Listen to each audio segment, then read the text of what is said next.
Hola a todos y todas. En este video lo que quiero hacer es abordar algunas herramientas conceptuales y también algunos ejercicios prácticos para desarrollar nuestra capacidad de empatía. También junto con el video voy a compartir un documento que aborda como los elementos principales del video, los ejercicios que pueden revisar después para que sea más fácil como poner en práctica esto. Bueno, lo primero, ¿qué es la empatía? ¿Cuál es su relevancia? En general, la definición básica de empatía tiene que ver con qué es nuestra capacidad de comprender los sentimientos y puntos de vista de otras personas. Tiene una parte más comprensiva de entender y otra parte más como emocional de poder sentir. Esta capacidad es básica para nuestra convivencia en sociedad porque tenemos que cooperar con otros. De hecho, para el historiador Harari, esta capacidad de cooperación de los seres humanos es lo que nos ha permitido evolucionar y desarrollarnos como especie. También para llevar una buena vida en general, no solo a nivel como global, sino que nuestra buena vida a nivel individual. Y también para el ejercicio de la psicoterapia, que es la razón por la cual estoy haciendo este video. Bueno, no quiero entrar mucho en lo conceptual porque este es un video más práctico, quiero abordar ejercicios, pero sí quería aprovechar de compartir algunas de mis citas favoritas de Carl Rogers, que es el psicólogo, psicoterapeuta, humanista de corriente experiencial, que es como el principal desarrollador de la empatía a nivel como conceptual y práctico también. Bueno, ya falleció hace como 40 años, un poco más. Bueno, algunas citas. Cuando una persona se da cuenta de que ha sido profundamente escuchada, se le humedecen los ojos. Creo que en cierto sentido llora de alegría. Es como si dijera, gracias a Dios, alguien me ha escuchado, alguien sabe lo que es ser yo. Segunda cita. La curiosa paradoja es que cuando me acepto tal como soy, entonces puedo cambiar. Bueno, esto es porque si me acepto tal como soy, puedo trabajar conmigo, con mis distintos aspectos, con mi realidad y no contra mí, no luchando contra mi realidad. Tercera cita. Ser escuchado por alguien que comprende hace posible que las personas se escuchen a sí mismas con mayor precisión, con mayor empatía hacia su propia experiencia visceral, sus propios significados vagamente sentidos. Esto es algo muy sabido porque el recibir empatía permite que nosotros desarrollemos nuestra capacidad de percibir nuestras propias emociones, lo que es una capacidad a nivel de desarrollo psicológico fundamental, básica. O, siguiente cita. La verdadera empatía está siempre libre de cualquier cualidad evaluativa o diagnóstica. El receptor se sorprende. Es como si pensara, si no me juzga, quizás no sea tan malo o anormal como creía. Tiene una cualidad no solo de comprender, sino que cuando se transmite tiende a asociarse con una cierta validación. Es válido, es comprensible, no es patológico, irracional, inaceptable. ¿Sí? La última de Rogers, que nos va a relacionar más con la psicoterapia, en mi opinión, la empatía es en sí misma un agente curativo. Es uno de los aspectos más potentes de la terapia porque libera, confirma, trae a la humanidad incluso al cliente más asustado. Si una persona es comprendida, pertenece a la humanidad.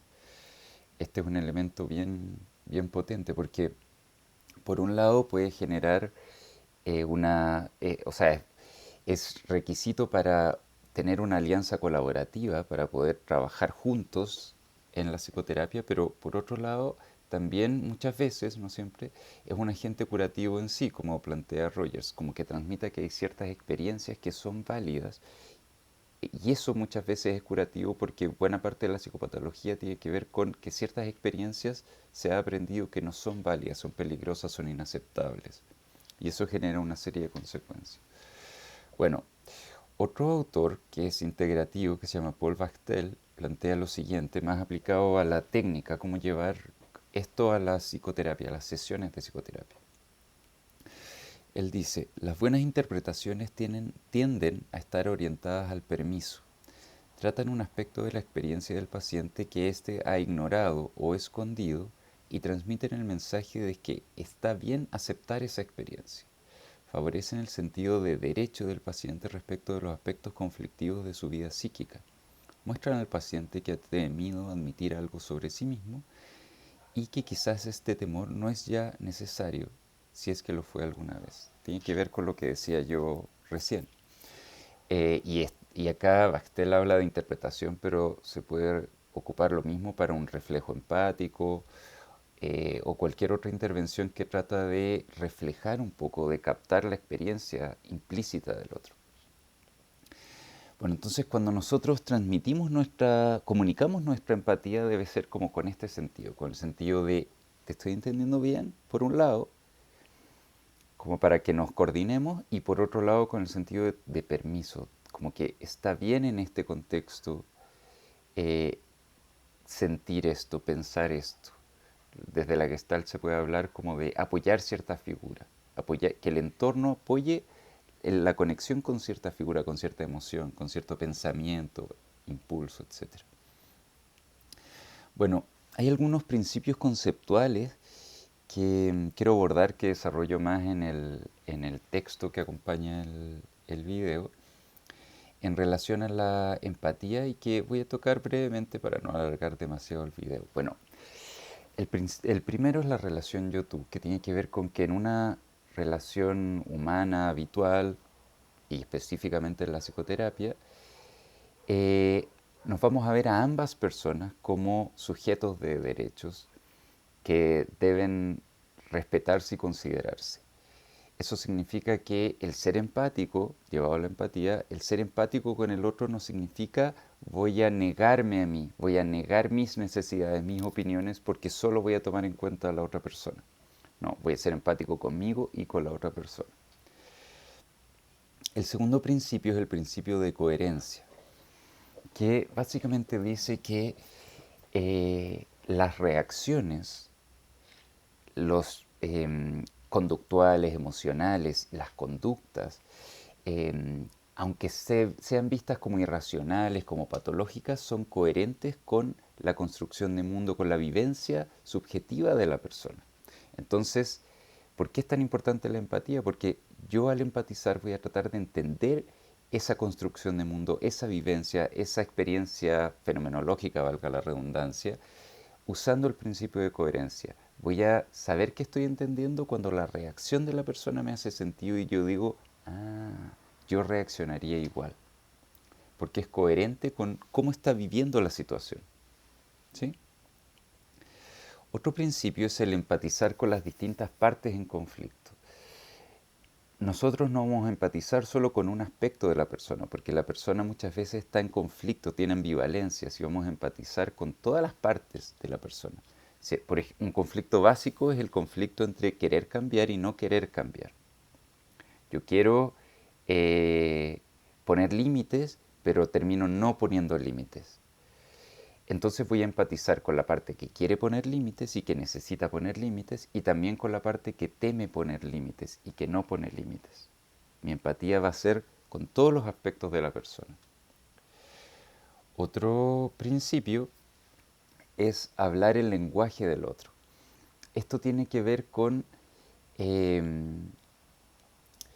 conectarme con las creencias y valores de la otra persona, y que mi comunicación con la otra persona sea coherente con esas creencias y con esos valores. Porque cuando comuniquemos, eh, tenemos que transmitir que somos respetuosos de la otra persona, que estamos aliados con la otra persona y que no vamos a querer cambiar sus principios fundamentales.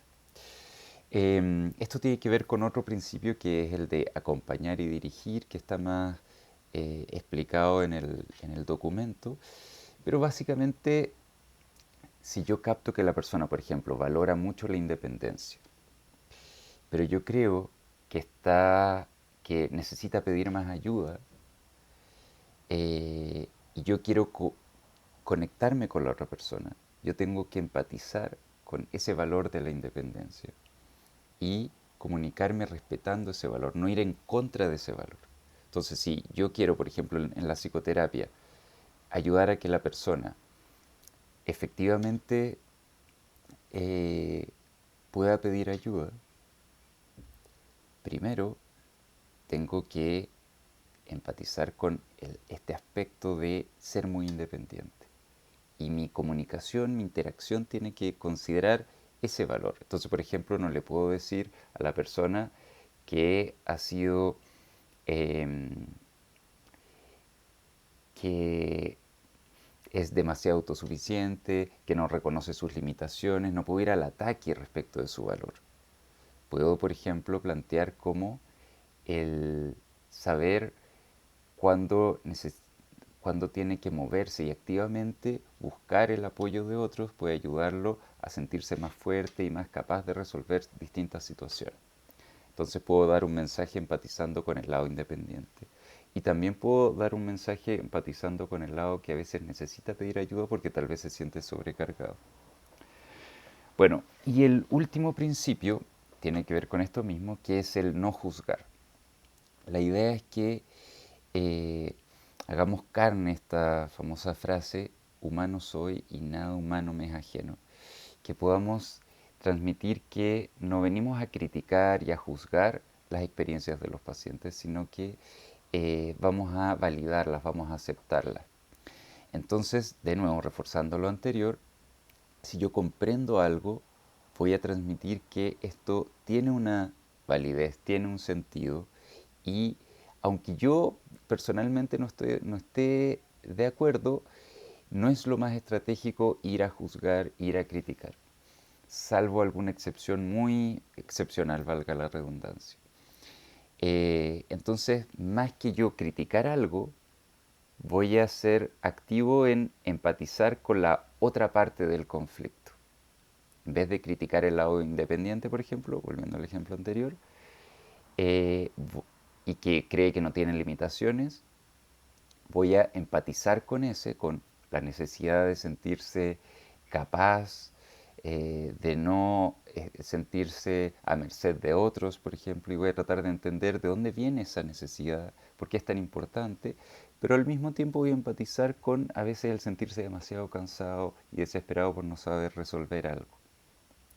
Empatizando con todas las partes del conflicto me ahorro el tener que juzgar y criticar cuando a veces puede haber cosas que creo necesario problematizar.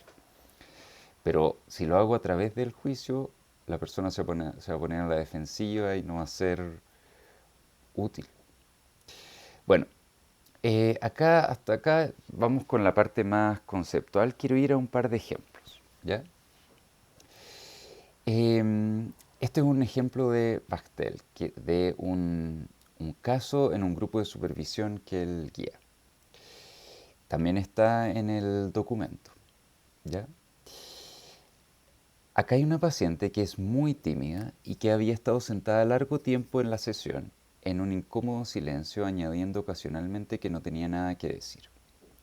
Su terapeuta, que era uno de los terapeutas del grupo de supervisión de Paul Bachtel, dice, creo que estás callada porque tratas de esconder mucha ira. Fíjense qué les pasa con esa intervención. ¿Qué es lo que quiere transmitir esa intervención? ¿Qué es lo que podría generar en la paciente? Lo que plantea Bachtel es que esta intervención tiene un tono juzgador, acusativo. Está planteando, tú me estás mintiendo, estás ocultando algo y hay algo que no me quieres mostrar que es malo. Estás callada porque en realidad escondes mucha ira, como que te pillé, estás haciendo como trampa de cierta forma. Y obviamente eso puede que sea así, puede que sea correcto, dice Bachtel, pero genera defensividad, no fomenta la alianza, no transmite este mensaje de permiso, de validación, que es esencial. Entonces, antes de ir a otras alternativas, les voy a preguntar cómo se podría transmitir esto de otra forma. Piénsenlo un momento, piensen dos o tres frases y fíjense, ¿también tienen un tono acusador o no? El mensaje original era, creo que estás callada porque tratas de esconder mucha ira. Pausen el video, practiquen un par de frases y evalúen si tiene un tono acusador o no. Y luego, si tiene todavía, practiquen otra versión de esa frase que podría ser con un tono más de permiso, más de facilitar el contacto con una experiencia. Por ejemplo, acá una de las frases que mencionaba Estel, que es una alternativa menos acusadora, es: tengo la impresión de que estás un poco molesta, pero crees que no deberías estarlo. Si se fijan es el mismo contenido, pero el tono cambia, la connotación cambia. Como que acá se cuestiona la creencia de que no debería estar molesta. ¿Sí? Bueno, vamos a ir a un segundo ejemplo. Este es de un libro bien interesante que tiene muchos ejemplos de distintas situaciones donde hay una necesidad de una interacción empática y hay fallas en la comunicación empática, y analiza esas fallas y sugiere otras alternativas para desarrollar la empatía. Se llama The Listening Book, de Tisich y otros del año pasado, libro reciente. Bueno, acá hay un antecedente, perdón, un caso de una chica que se llama Olivia que tiene 17 años. Voy a contar brevemente la historia, una interacción, vamos a comentarlo un poco y luego vamos a ir a algunos ejercicios. Bueno, soy Olivia, tengo 17 años, no vas a creer lo que me ha pasado. Mi novio Tony me ha dejado por otra chica, después de estar juntos 6 meses. Eso es mucho tiempo y yo estaba segura de que duraría para siempre, no lo vi venir. He tenido otros novios, pero eran tan superficiales comparados con Tony que era el gran amor de mi vida. Lloro todo el día, me despierto en la mitad de la noche y me doy cuenta que estaba llorando mientras dormía. Me duele mucho. Esto es lo que dice Olivia. Continúa. Pasé el primer día y ya han pasado 6 días intentando que no fuera verdad, pero seguía siendo verdad. Pasé el segundo y tercer día dándome cuenta de que no podía cambiar la realidad y que no había nada más por lo que quisiera vivir.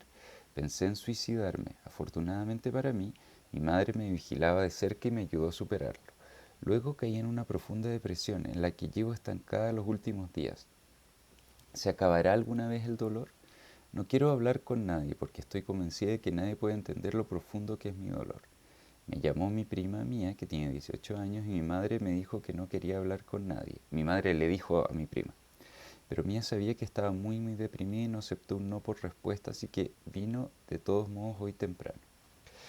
Antes de escuchar qué fue lo que pasó entre Olivia y su prima, fíjense qué les pasó a ustedes ante este relato. ¿Cómo reaccionarían ustedes si fueran un primo o prima o tío o tía o lo que sea de Olivia? ¿Qué le podrían decir?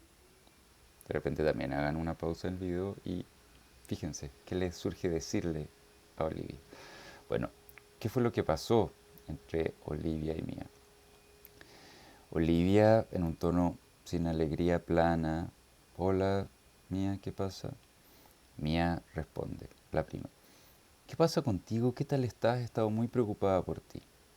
Olivia: no, estoy bien.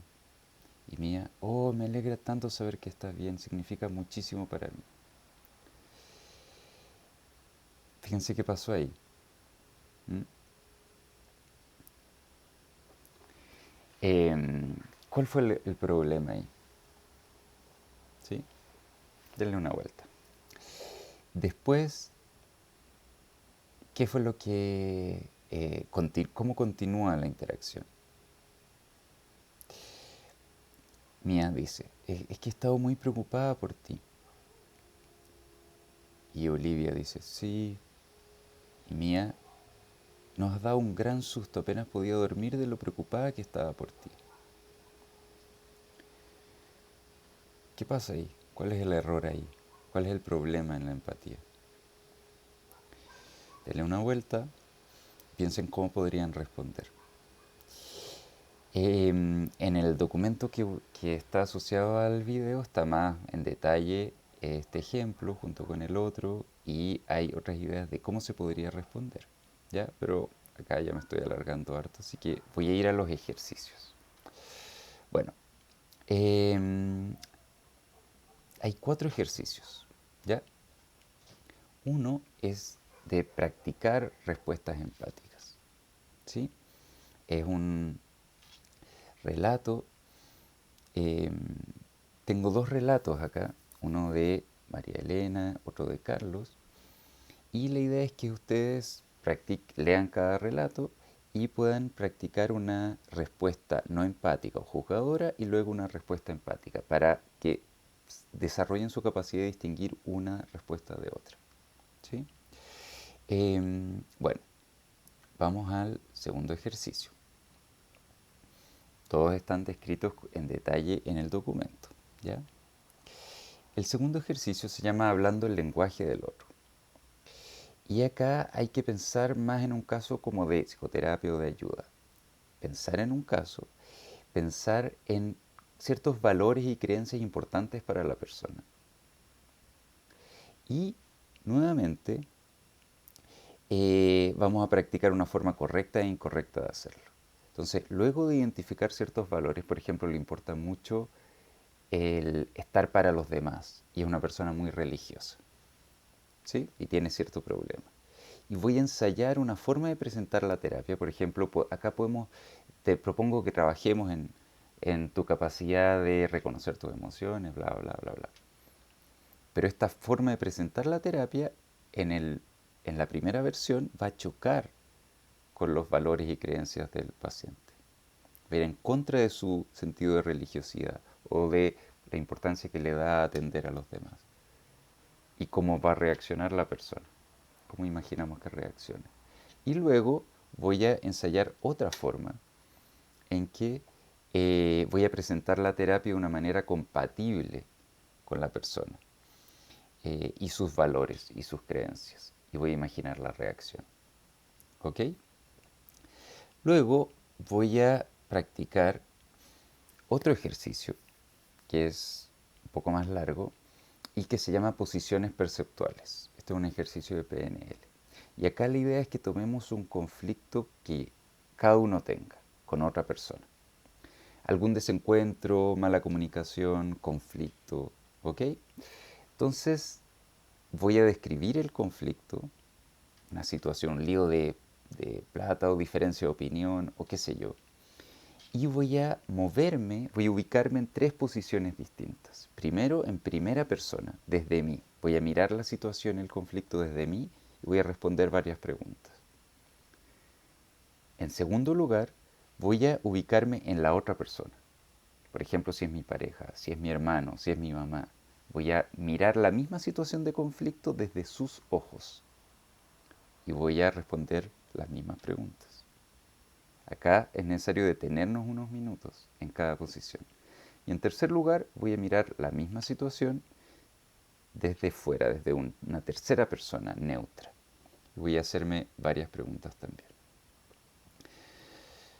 Ok, y el último ejercicio es un ejercicio que la idea es hacerlo en duplas, así que tendrían que hacerlo con otra persona. Alguien va a ser como paciente, otra persona va a ser de terapeuta. Y la persona que haga de paciente, la idea es que cuente alguna situación que le genere cierta inquietud o tensión, o no tengo bien claro qué me está pasando. Y la persona que haga de terapeuta debe hacer lo siguiente, eh, tratar de entender cómo la otra persona está viviendo la situación, evitar juicios y consejos y tratar de mostrar su escucha de empatía. Y acá la regla es bien sencilla pero crítica. La persona que haga de terapeuta tiene que hacer comentarios, que pueden ser reflejos, resumen, recapitulación, etcétera, pero que generen un sí en el paciente. Solo comentarios, ojalá solo comentarios que generen un sí. Puede ser un sí explícito o implícito, como sí, claro, sí, eso me pasa. Sí, ok. Entonces, todo lo que yo diga como terapeuta tiene que generar un sí en el paciente. Tengo que estar perfectamente sintonizado. Y ese es el ejercicio. Ok, bueno, vimos algunas ideas de qué es la empatía, mínimamente su relevancia, algunos principios conceptuales que nos van a servir para aplicar esto, un par de ejemplos cortitos y algunos ejercicios. Espero que les sirva y bueno, los ejercicios sirven solo si se hacen. Así que ahí tienen tarea. Chao.